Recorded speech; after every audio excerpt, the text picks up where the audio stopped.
We are back for more Pokemon Draft League, and today's Pokemon Draft League battle is going to be against Quinn in the BBR Summer Scramble. This is our second game of pools. We won our first game against Bope 1-0 in a very, very close game. If you haven't seen that video, you have to check it out after you watch this video, because that was a great game against a Team Star teammate in the JJDL. He's been killing it in that league as well. I think he's 8-1 to end the regular season. We ended, you'll see in the next week's video when we go through our week 7 to 9 of the JJDL. But really good game, that one. Make sure you check it out. But today's focus is on Quinn. If you're excited for today's Draft League battle, make sure to like the video and subscribe to the channel if you have not already. So getting into this matchup a little bit, Quinn's got some really powerful stuff. He's got the Great Tusk, he's got Terapagos, he drafted round 3 Alomomola, which, look, you know what? Hey, to each their own. Weavile, Pheasantipede, Electros, Fortress, and then Terra Necrozma. This is one of the Pokemon I'm super scared of in this matchup. Terra Necrozma could honestly basically be anything in this matchup. There's so many different Terra types that are really effective against my specific team. Terra Water was the Raging Bolt Terra last week against Bope. And Terra Water can kind of make sense here. The only water resist I have is Azumarill, which are you really using Azumarill to contend with the Terra Water Necrozma? Probably not. So that's going to be very threatening. Fairy is very threatening as well. There's so many different options that Quinn has in this matchup for his Terra. Great Tusk is also super powerful here against my team. And as much as I really think Terapagos is just bad, it does potentially have some application here. And it's a difficult Pokemon to prep for as a setup threat. So we have to be really mindful of that. And then the big problem for me in this matchup is we don't have the fastest Pokemon in the matchup. That's something that I really strive for when building my teams and looking at prep, is having the fastest Pokemon in the matchup really simplifies a lot of your game plans. And Quinn has Weavile this week, so that's going to make that just that little bit more difficult. So let's get into the team. We have Soldu Latios again. Soldu Latios is really just here to put as much pressure as possible on stuff like the Electros, on the Alomomola, on the Pheasantipede. Just drop Dracos, put a lot of very powerful attacks out there. We got the flip turn, of course, just so we can get a little bit of momentum, forcing some specific turns, because we got really powerful turns that we can hit with our Azumarill, our ST Scizor, and our Sneasler. We were running Terra Ghost King Gambit this week. This is a little bit of a mid set, and maybe I should have had Swords Dance on the set instead of Taunt, but I'm running this as partially a way to manage Fortress lead, and then this is just a good way to pressure Pokemon like the Terapagos, really good to pressure something like the Pheasantipede, and with the Ghost and the Colbert can be a lure for the Weavile as well, which is going to be super important here because Weavile is a problem in this game long term. There is an Alomomola on the other side, and the way I want to take advantage of Alomomola this week is with Sneasler Subtoxic. We have the dual stab here just to put pressure on things like the Terapagos. Dire Claw is obviously one of the most broken moves in Pokemon, so we have to have that on the set. And then Poison Touch here just allows me to get some poisons off on something like the Necrozma, on the Electros, on the Alomomola if we don't get the Toxic. A lot of just, and I guess the Great Tusk as well, don't forget that one. So Subtoxic here, really good, I think, set in this specific matchup to really put pressure on his more defensive build to open up calcs for something like the King Gambit, like the Latios, and like my ST Scizor. We have Mystic Water Azumarill here, and the reason that we're Mystic Water is we want to be able to switch up moves in certain situations. The main thing we want to do here is not lock ourselves into a situation where Terapagos can set up in our face. We want to be able to go for a knockoff or a liquidation, and then know that my opponent maybe learn into a false sense of security with Mystic Water liquidation calcs, and then get super powered out there. So one of the reasons to consider that, and allows me to Aqua Jet and knock off into certain situations that make sense. It's really just protection against setup threats like Terapagos, and the Necrozma as well in certain situations, which is why we're going Mystic Water instead of Choice Band this week. Swords Dance Scizor here. We have U-turn here because we still want a little bit of momentum, but Swords Dance plus Bullet Punch once the Great Tusk is gone is going to be super lethal in this matchup. Rocky Helmet here just gives me a way to kind of make this a defensive answer to the Weavile as well, and then get some extra chip on something like the Great Tusk. Palisand here, just going to be my rocker this week. We got Stealth Rock Shore Up. We got Scorching Sands, which is nice. Burns. Residual damage is going to be crucial in this matchup. As I said, I don't feel as confident in this matchup as I would other ones, so we're really going to rely on the residual damage from the Toxic and from Scorching Sands in this matchup to hopefully get a win. We have Energy Ball here and a little bit of special attack investment to pressure Alomomola that might want to come in as well. So that is the team. Let's get right into the battle. All right, welcome to BBR Pools game number 2 against Quinn. Quinn drafted Alomomola in round 3, which is, look, people can make their own choices. It's a free country, but Alomomola round 3 is wild. So we're going to have to punish that today. You saw the team we have: Subtoxic, Sneasler, which can handle that. We have Soldu Lottie, which can break through the majority of their team.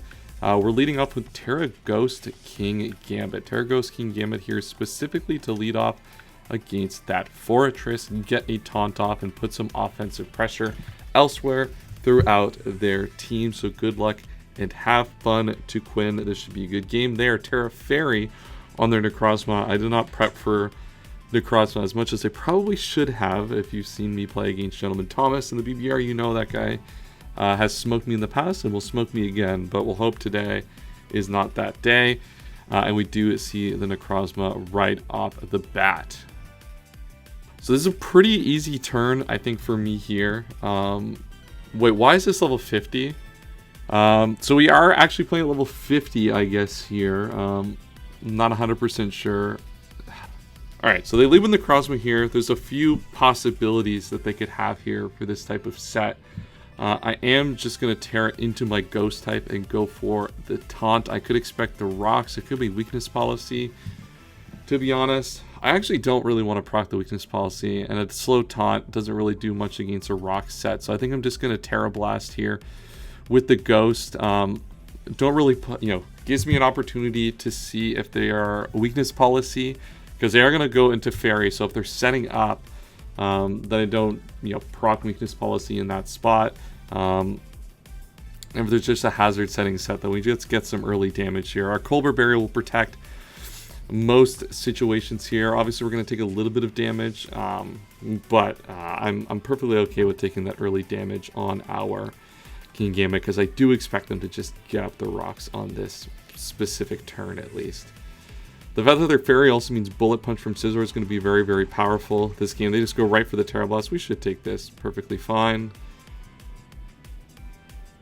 Yeah, I guess not perfectly fine. That could have gone a little bit better as a turn, but we do pick up some good information on this at least, and then Necrozma is going to take damage there. So let's take a look. What do we know about this? So this looks to be some sort of a bulkier set. This could be bulky choice specs, actually. Maggie, you're not getting let back in. Yeah, this looks to be some sort of bulky choiced set right here. Yeah, on the 140. So given that is the case, we're going to go right into our Scizor here to take the next specs attack here, and then get a pretty free U-turn off on this turn. This is still going to do a decent amount. To us, this is still going to do in that kind of high 30s to low 40s range. Which could obviously be better. Yeah, 76. This is specs. Wow, very unfortunate there. But Bullet Punch, obviously from offensive, is they're not going to want to take that. So we're just going to get a free U-turn off on this turn, force this Pokemon out, and start to get back into this game a little bit, because that offensive first turn was definitely not great for me. Now this is a good turn for me here. So we know this is choice specs, and we know it's Terra Blast. And we know how much HP are we at on this thing. I guess I have to turn the webcam off. That does look to be, so it looks like we're Rocky Helmet, considering that we took extra damage on that specific turn. Few options. I can go into my King Gambit to taunt and to prevent this thing from getting any additional hazards up. Maggie, you're not getting let back in right now. And then, the only damaging move that they could have here that could do anything would have been the body press or an explosion or something. So we're just going to go for the taunt, prevent this thing from getting up any sort of entry hazard here in this game. And then we're going to just be able to throw up a Terra Blast Ghost here and deal some decent damage. They just go for the Volt Switch, so smart play on their part. We do, the crit is fine. The crit doesn't really matter. So good turn there on my opponent's part to take advantage of that turn. I still think we're in an okay spot. We have a lot of tools to win this game. Now that we know Necrozma's not set up, that makes this turn... That makes turns, you know, potentially a little bit easier here. I mean, Terra Blast is so free for my opponent here. Do I have any sort of option to play around that? I guess let me just run calcs to see what I do after this turn. I think at this point, what I want to do, I think it might be in my best interest, unfortunately, to sack this Pokemon off. If I Sucker Punch, I get a little bit of extra chip damage on this Pokemon. That'll put it in range of Sneasler guaranteed, depending on the set. So not the greatest value out of our, what's it called? Not the greatest value we could have gotten out of our Pokemon, unfortunately. But we're going to get a good turn with Sneasler here. So we're going to go for the Dire Claw here because they could very easily stay in. If I look at the Terra Blast calcs, I guess I have to consider that this is level 50 as well. So these calcs now do change. I am going to go into this, and I could consider going for Toxic here, but I think what I want to do is just go for the Dire Claw because that gives me the chance to Poison Touch the incoming Alomomola. We know that we're faster than this. We know that this is now in range of all Dire Claw attacks, so we're just going to go for the Dire Claw. If they go into the Alomomola, we just substitute up, and then we get a really, really good turn after the fact, because if they go into something like Fortress, then we can get some big damage. If they want to go into something like Great Tusk, we get a Toxic off. A lot of really, really good turns that can come out here. And they just go into the Fortress. Okay, nice. So what is the Volt Switch calc on Fortress here? So Volt Switch is actually... This actually never breaks my sub here. So what I want to do... I expect the Volt Switch to try to get aggressive. I'm just going to set up a substitute on this turn.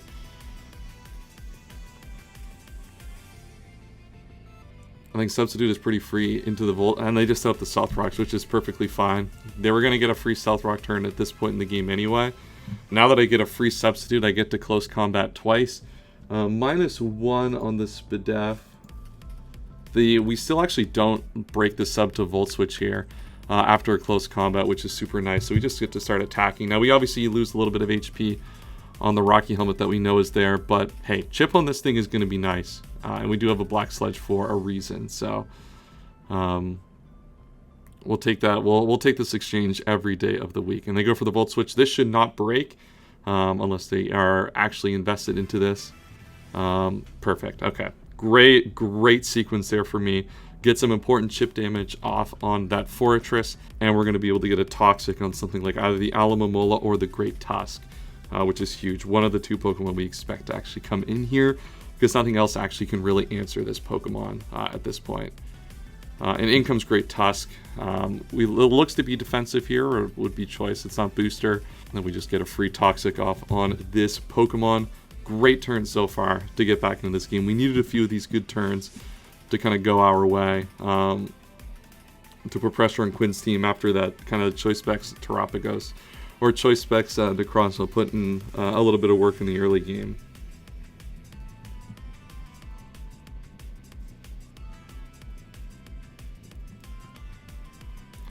So we see the Ice Spinner comes out. That's going to break our substitute, which is perfectly fine. We have the Toxic. This thing is going to start to be on a little bit of a timer, which we're perfectly okay with. At this point, if I think about what we're playing to in this end game, a lot of it is going to come down to. Let me do the counts. I think at this point, I kind of just want to go. Let's just go right into Palisand here. Palisand is for these specific situations and these instances. So let's just hop right into that. This will also give us a really good judge as to what type of set this is going to be with the Ice Spinner.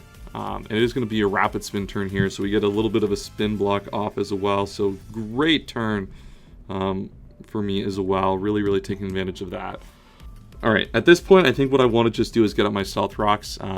They can even, if they go Fortress, they can't even go Fortress to spin these away. I'm just going to get these up here. We are Boots, so if they go for a knockoff, we're obviously going to take a million damage here. But I'm perfectly fine with that either way. We're going to take a little bit. We'd probably take over half, I think. It's hard for us to really tell, and they're going to just switch out here. So it looks like they're just going to be a lot more of a defensive set, and they're just going to go try to get a free turn here into the Necrozma, which is perfectly fine. I should be able to live these hits from Necrozma. At least one. The Photon Geyser is going to kill here, which is not great. So they have to click Photon Geyser here to pick up a kill on me. That opens up some interesting turns here. I obviously cannot go into my Scizor at this point. I do need the Scizor kind of into this late game. I am kind of losing Pokemon capital at this point, which is really important, and Scizor is kind of like important in terms of that kind of end goal state. So I kind of think what I have to do here is play to them just clicking Terra Blast. They could Photon Geyser, but even if they do, I think what I just do is, just Scorching Sands, try to pick up some damage here. They're going to Terra Blast, so we do live this every time, and we do have a chance to actually kill this Pokemon here with either a roll or a low roll and a burn. Any burns here? Burn here would be nice. No, okay. So unfortunately, we're not going to be able to kill this Pokemon. It's unfortunate to sack this off, but that's kind of one of the awkward aspects of this team, is we have to really just sack these Pokemon to just put ourselves into position to actually kill things. Now, what's nice about this is when we threaten this out, this will die to rocks on the next time it comes in. So let's just go over to the Scorching Sands. We'll lose this to Terra Blast. That's perfectly fine. We're okay with that scenario. And now we just got to think about how we want to play the rest of this game, because we're going to have an interesting turn come up here right now with this Pokemon is what do we want to go into here? I think we just still go into our Sneasler. Sneasler is kind of the best option that we have. It threatens the most things that come in. Great Tusk can come in, but we still have the Azumarill in the back. So let's just go into this. They're obviously incentivized to Rapid Spin as well if they go into the Great Tusk, which is obviously something we have to be mindful of. But let's just go for the Dire Claw, pick this Pokemon off. They might preserve it, obviously, because they have the opportunity to now Rapid Spin through my team. But if they do take the opportunity to Rapid Spin, we get a really, really powerful turn with Azumarill here. So we'll pick this off with the Dire Claw, and there goes the Necrozma. A really good Necrozma set into this battle. Put my team under massive pressure early. It just put me in a really, really awkward spot. Now, this end game, if we think about how we're playing this end game and what we're going to, I think Latios is going to be kind of one of the biggest things here. We lost, unfortunately, one of our lures to Weavile, which is not great. In comes this Great Tusk. So it's going to take some rocks, and it's definitely going to want to get a Rapid Spin off here on this turn. I don't think there's any other play it's going to want to go for here. So I'm just going to go into my Azumarill, kind of anticipating that, and then getting a really, really powerful liquidation or knockoff turn, and probably just go for the knockoff, honestly. Knockoff is going to be best served into the Alomomola. There comes the Rapid Spin. We're okay with that. And now at this point, they could be Poison Jab. So at this point, one of the problems with this specific turn too is they could just Headlong Rush. They could Iron Head. What I think I want to do, I honestly have to just sack this Pokemon off too. I'm just going to go for the Aqua Jet to push the rest of the damage that I need on this Pokemon. They're going to Headlong Rush and be able to kill me. I don't really have a switch into that now either, unfortunately. But we're at the point where we're starting to slowly break down this team and break through their key threats. At this point, Great Tusk is now dead to Bullet Punch as well. So, we've expended a lot of resources here, certainly, which is not great. I obviously would like to be in a much better position, but that's kind of what the team requires, is this type of gameplay, which I'm perfectly comfortable playing. I don't mind this gameplay at all. So let's go for the Bullet Punch. Let's pick this Pokemon off. I assume they're going to give it to me. They will not, which is fine. They go into Big Henry, which is this Fortress. Okay. So that's going to give us... We're actually, unfortunately, going to be in a position where we actually can't use this now in the late game. So this is an awkward spot here. So now we have to position our team in a way to really be able to manage Weavile, which is really going to require us to have Sneasler behind a substitute. And I think one thing I have to do to make this gameplay as easy as possible here is go for the knockup to remove this Rocky Helmet. What this will do is Rocky Helmet my guy away. They don't get a free Volt Switch here. And I get to go into my Sneasler now. You know, there are better positions here, sure. But I think this is kind of what I have to play too. I still have a lot of good ways to get in my Latios here to put offensive pressure onto my opponent's team with Soldu. But it's time to get in our Sneasler and get a substitute up here. We force him to basically reveal another coverage move here at this point to play around this substitute. And they do like to stay in. They might have Earthquake. If they do have Earthquake, that's perfectly fine. We can just kill the close combat the next turn. But the Volt Switch obviously is not breaking this sub. So another really good turn here behind a substitute for me, which means we're still in a fine spot here at this point. When it comes to Queen, the Alomomola. Well, luckily for me, this Alomomola is not going to be much of a problem. I can substitute on Alomomola all day. So I'm going to take a free turn to Toxic here. I don't mind this at all. This is just going to allow me to wear this Pokemon down. I can set up substitutes on this Pokemon forever. They're probably going to try to get a flip turn here off into their Weavile. So this should break between Volt Switch and the flip turn. It should break. So we do fade the substitute here.